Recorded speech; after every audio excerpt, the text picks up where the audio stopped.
আজি নিৰ্দিষ্ট হয় মানুহ, কিন্তু আজি গোটেই অসমৰ মানুহ জাতি ধৰ্ম ভাষা নিৰ্বিশেষে এজন মানুহক উভতি অহাটো বিচাৰি আছিলে। আজি তাক প্ৰকাশ পালে আজি ইয়াতে।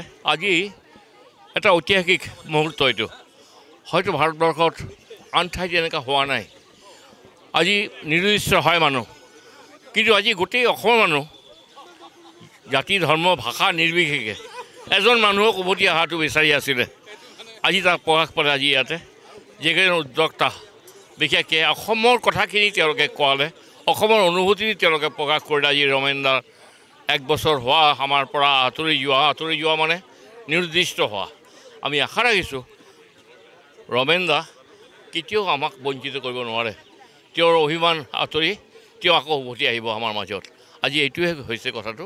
আজি আমাৰ যিটো ঐতিহাসিক মুহূৰ্ত এইটো বুলি মই ক'ম। আজি এজন মানুহক মানুহে ইমান ভাল পায়, এজন স্ৰষ্টাক, এজন শিল্পীক এই ধৰণৰ ঘটনা আমি দেখা নাই। ভূপেন দাৰ কথাটো বেলেগ, কিন্তু আমি আজি আশাবাদী। মানুহৰ যিটো আজি আশা আকাংক্ষা আজি বাৰ বাৰ প্ৰকাশিত হৈছে। প্ৰতিজন মানুহৰ শিল্পীয়ে হওক, শিল্পীক মাতা মানুহজনেই হওক, আজি আমি আশা ৰাখিছোঁ ৰমেন দা আকৌ আমাৰ ক্ষেত্ৰত উভতি আহিব। আমি 22 তাৰিখটো পালন নকৰোঁ, আমি তেওঁৰ জন্মদিনহে পালন কৰি আকৌ নতুনকৈ। ধন্যবাদ।